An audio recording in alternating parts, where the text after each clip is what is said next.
Donald Trump just wrapped up a completely disastrous press conference in the Oval Office. Its purported purpose was for Donald Trump to announce a military invasion of Memphis. Donald Trump then talked about a number of other topics. Let's go through this incredibly deranged press conference where Donald Trump looked very sleepy and sickly and unwell. Here, Donald Trump was asked if American flags should also be lowered for the former Speaker of the House in Minnesota, Melissa Hortman, and her husband, who were killed in a political assassination over the summer by a Republican. Donald Trump says he doesn't even know who Melissa Hortman is. He goes, "Who? I'm not familiar with that person." Here, play this clip. Mr. President, I want Charlie Kirk, in retrospect, given all of the moving ways that this White House has paid tribute to Charlie Kirk, right, do you think it would have been fitting to lower the flags to have staff when Melissa Hortman, the Minnesota House Speaker, was gunned down by an assassin as well?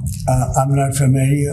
The Minnesota House Speaker, a Democrat, was assassinated this summer. Well, if the governor had asked me to do that, I would have done that. But the governor of Minnesota didn't ask me. I wouldn't have thought of that, but I would have if somebody had asked me. People make requests for the lowering of flag, and oftentimes you have to say no because it would be a lot of lowering. The flag would never be up. Had the governor of Minnesota asked me to do that, I would have done that gladly.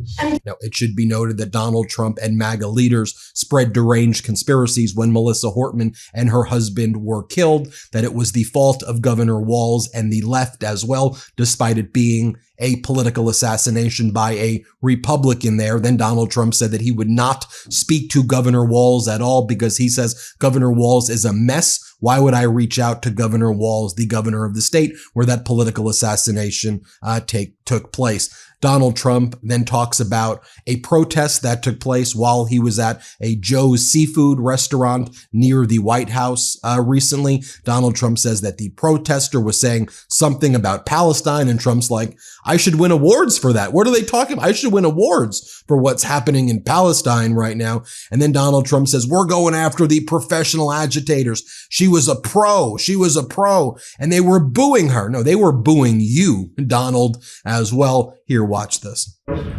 And a woman, in many cases, women, you can see they're professional agitators. I had one the other night. I had 4 the other night, all in one group, total phonies. I started to scream when I got into a restaurant, oh, you know, something with Palestine. And I said, well, I'm doing a great job for peace in the Middle East. I should get lots of awards for that, right? With the Abraham Accords and everything else. But a woman just stood up and started screaming. And she got booed out of the place, too. There were a lot of people in the restaurant. I went there to show how safe, and it was safe. I mean, the woman is just a mouthpiece. All she was a paid agitator. And you have a lot of them. And I've asked Pam to look into that in terms of RICO, bringing RICO cases against the criminal RICO, because they should be put in jail. What they're doing to this country is really subversive. Yeah. Donald Trump is then asked if he can provide proof that yet another fishing boat that was shot down by the United States military today off the coast of Venezuela were, quote, narco terrorists. Remember that Donald Trump previously killed, he claimed, 11 individuals on a fishing boat a little while ago. He claimed they were narco terrorists coming to the United States. Marco Rubio previously said they were going to Trinidad. Well, Trump did that again today. He destroyed another shipping boat off the coast of Venezuela, a very small shipping boat. And here Donald Trump responds and says, we have the proof. Didn't you see all of the white stuff that was in the water? All of that was the cocaine. All of that was the cocaine. Here, play this clip. Thank you very much. On Venezuela, Israel. First on Venezuela, what can you tell us about this Venezuelan boat that was taken out? And do you plan to provide proof that these were narco terrorists who were on their way to the U.S.? Well, we have proof. All you have to do is look at the cargo that was like it's spattered all over the ocean. Big bags of cocaine and fentanyl all over the place. And it was, plus we have recorded evidence that they were leaving. We've recorded them. It's very careful because we know you people would be after us. We're very careful. The military has been amazing. And General Kane showed me a little while ago the clip, but you could actually see it. But you don't have to see it because we have recorded proof and evidence. We know what time they were leaving, when they were leaving, what they had, and all of the other things that you'd like to have. And again, every week Donald Trump's just going to post ISIS-style execution videos. And he plays this video of the United States military just killing people, playing judge, jury, and executioner. And if this is really Tren de Aragua involved, they're known for human trafficking. How do you know they're not human trafficking people and you're killing innocent people? How do you know that they weren't fishermen on that boat? How do you know any of that? And they don't provide any transparency at all. Trump just posts the ISIS-style bloody death videos on his social media account. Then Donald Trump is asked a leading question by one of the people there, like, so will you be designating Antifa as a domestic terrorist organization? I mean, Antifa isn't some organized group called Antifa with like a leadership structure. It's an expression meaning what?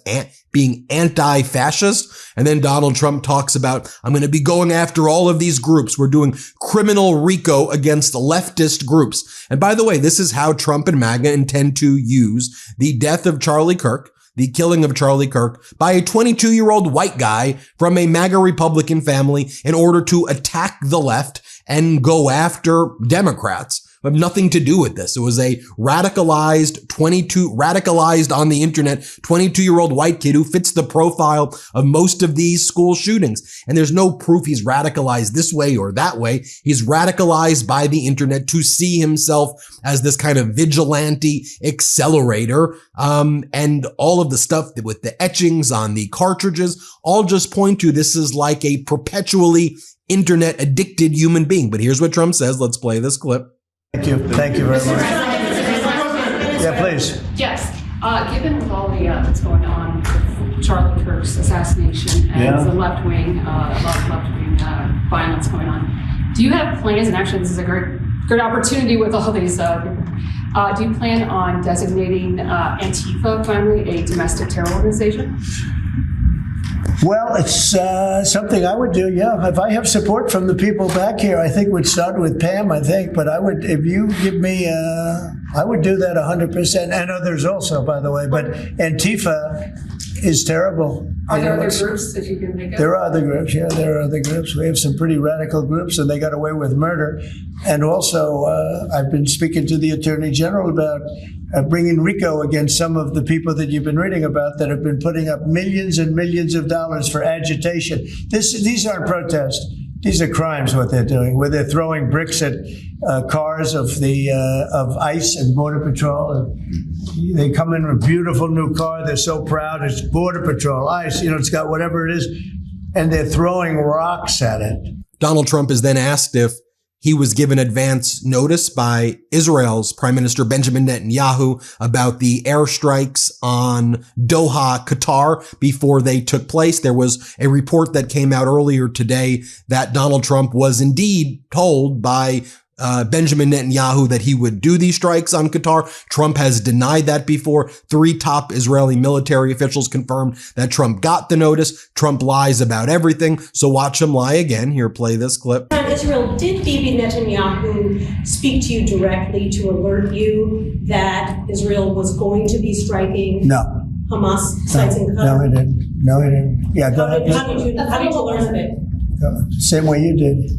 Go ahead, please. Then Donald Trump goes on to lie again and say that Tyler Robinson was radicalized by the left. He's a left. A lot of these problems are the left. There's absolutely zero evidence for that. And Donald Trump and MAGA are using Charlie Kirk's death to push this very dangerous narrative where they started by saying, oh, Tyler Robinson's trans. Oh, he's not trans. The bullet cartridges were trans. Oh, no, his roommate was trans. It's just something to do with trans and Democrats and leftists. Here, play this clip. Your FBI is investigating the potential role of left-wing organizations in the assassination. I'm wondering if you think if Charlie Kirk's assassin worked alone or if he worked with you. I don't know. I mean, I can tell you he didn't work alone on the internet because it seems that he became radicalized on the internet. That's just by watching same things that you're watching and hearing. It looks like he became radicalized over the internet. And it seems like he has wonderful parents, brought in a wonderful neighborhood, smart guy, great boards, great marks, great student.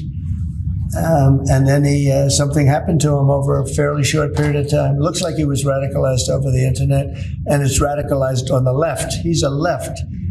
I have a lot of problems with the left, and they get protected, and they shouldn't be protected. But as you understand, I think very well from the tone of your question. Thank you very much.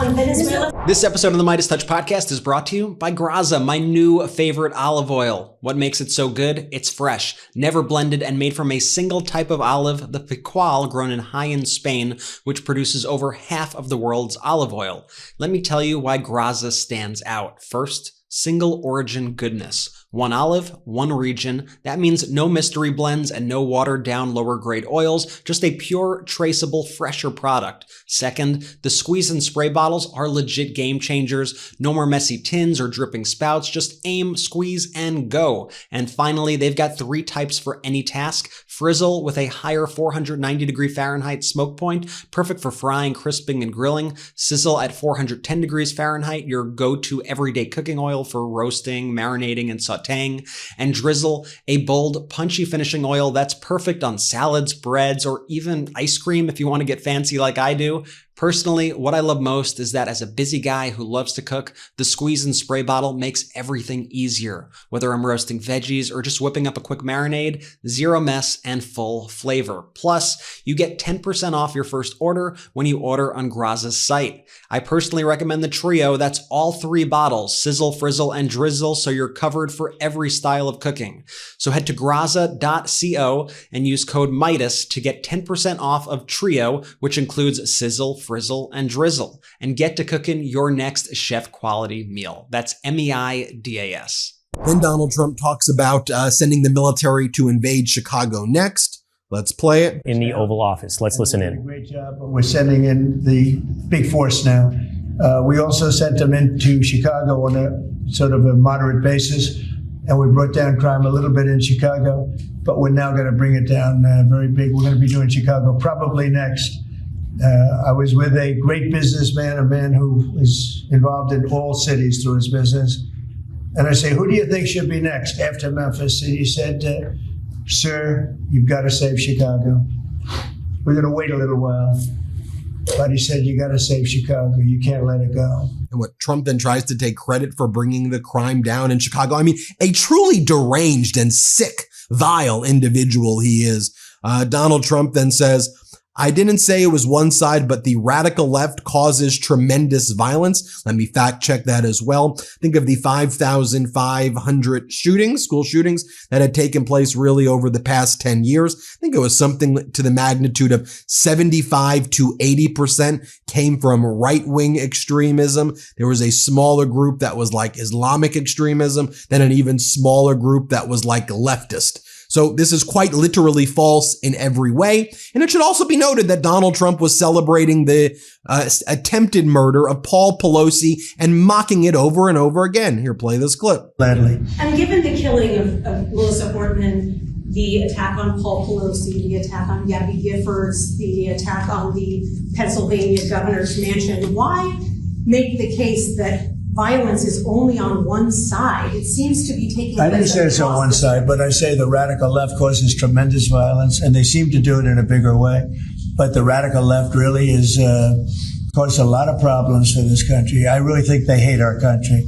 Okay. Yeah. Then Brian Glenn, Marjorie Taylor Greene's boyfriend, who previously dressed up in drag a lot for various TV shows that he used to do before becoming a right-wing media host. He in all these press conferences now, he points out things to Donald Trump, do you know that there's a purple tent in front of the White House? Will you be taking it down? And now he goes, there's a trans flag up on 14th Street. And we all know that dangerous trans ideology. What do you mean dangerous trans ideology? Just let trans people just live their freaking lives. You want to know the dangerous ideology? It's people like Brian Glenn and Donald Trump who are using this divisive language, eradicating the scum and using your positions to cause these problems. Here, play this clip. And one more question, if I could. A lot of these, in recent of these trans shooters that we've seen over the last couple incidents, this flag right here is up and down 14th Street. This is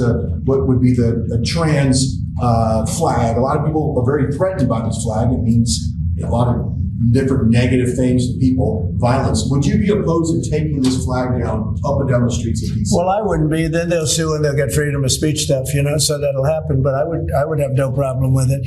I will say, and Steve might just mention this, Todd, you might mention it too, because we're putting out an order.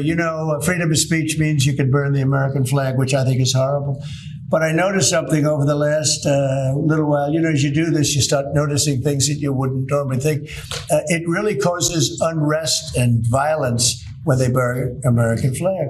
So the American flag, I wanted anybody burns the American flag, go to jail based on freedom of speech, goes to jail immediately. But the freedom of speech protected them, right?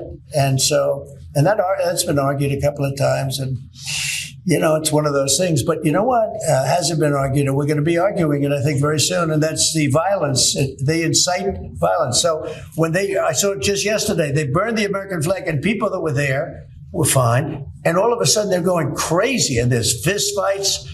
It wasn't in Memphis either. But I will say, it incites violence. Donald Trump then says hateful things about Congresswoman Omar. Let's play it.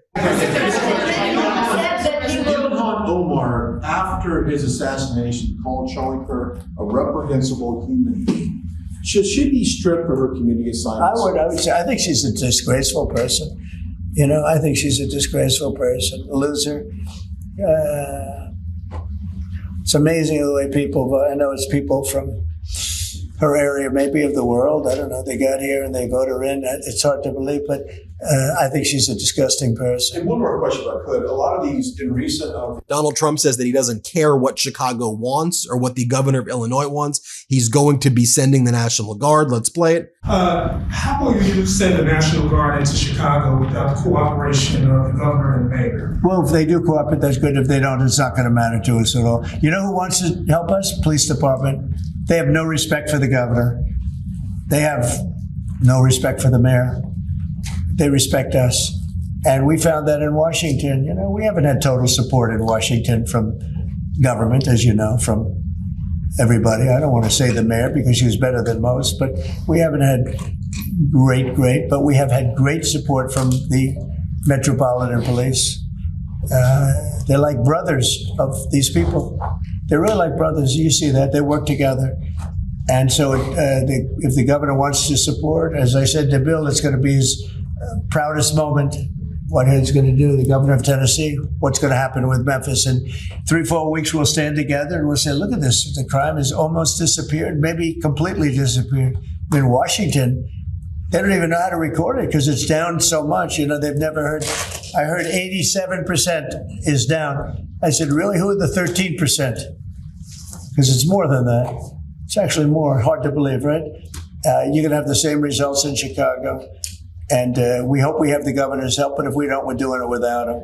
And Mr. President, Then you have Kash Patel, who knows that the Attorney General Pam Bondi doesn't want him there. The Deputy Attorney General Todd Blanche doesn't want him there. They all view him as utterly incompetent. Trump really can't do anything when it comes to Kash Patel because Kash Patel knows where the bodies are buried as it relates to all of the Epstein files because Kash knows the cover-up that's taking place there. But watch Kash Patel try to suck up to Pam Bondi and Todd Blanche. Let's play it.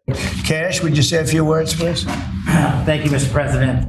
Thanks to your brilliant foresight, you had asked us to go in quietly into these cities to help set the landscape, to work with the interagency, and to make America safe again. And we've done that under the FBI's banner program of Operation Summer Heat. And the results are only as good as the prosecutions.